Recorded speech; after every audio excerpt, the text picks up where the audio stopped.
Saya coba ke sini. Manajemen kas dan surat berharga.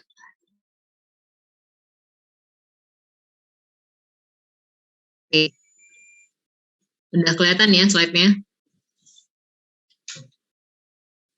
Sudah, Bu.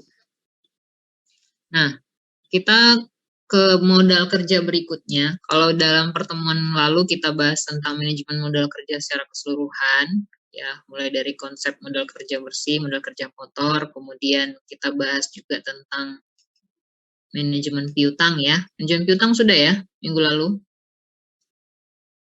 Sudah, Bu. Oke, udah kita bahas manajemen piutang, bagaimana kebijakan untuk mempercepat penagihan piutang, ya. Kemudian kita udah bahas juga tentang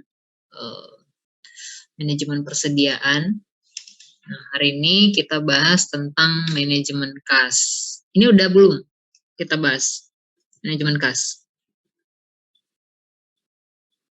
Belum ya? Udah belum?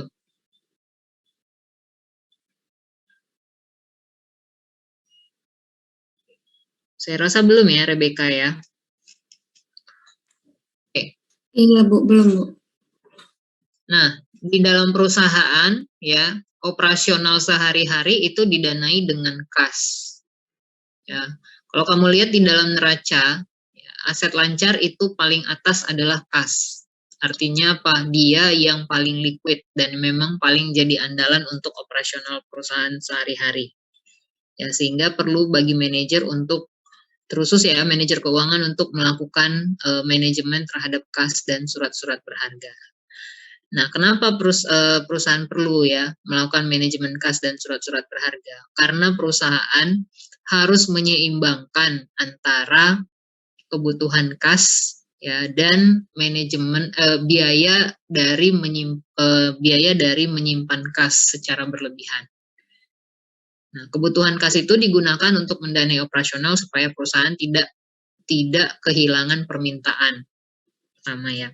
Kemudian ada konsekuensi di mana perusahaan kalau menyimpan kas secara berlebihan itu akan menjadi mengabaikan yang disebut sebagai opportunity cost atau keuntungan yang didapatkan kalau dia tidak menyimpan kas dalam jumlah berlebih.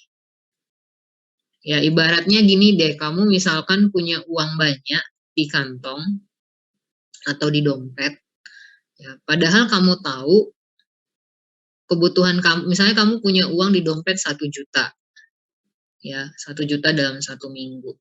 Padahal kebutuhanmu cuma 200.000 1 minggu. Nah, 800.000 itu berarti uang menganggur. Dan kamu tahu, ya, uang 800.000 itu kalau kamu masukkan untuk investasi atau trading saham, mungkin bisa menghasilkan 100.000 dalam 1 minggu. Nah, sehingga yang 200.000 yang 800.000 di dompetmu itu kalau nggak kamu gunakan secara efektif, ya itu akan menjadi dana menganggur yang seharusnya bisa menjadi uang tambahan kalau kamu bisa mengelola dengan baik. Ya, uang tambahan bagi kamu kalau kamu bisa mengelola dengan baik. Jadi kalau tadinya cuma ada 800.000, kalau dikelola dengan baik bisa jadi 900.000. Berarti nambah 100.000. Ya. Oke. Area saya coba.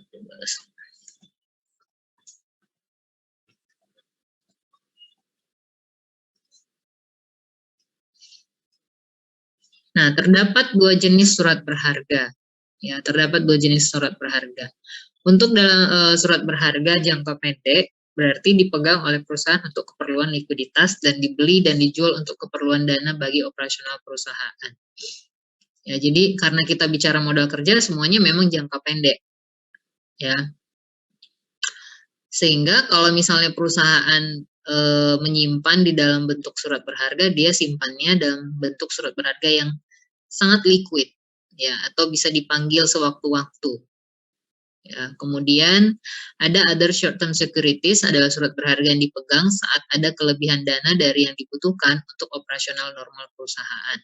Jadi kalau short term itu untuk keperluan dana operasi, kalau yang bentuk lain ya short term tapi bentuk lain berarti untuk dana jaga-jaga ya, kelebihan dana aja.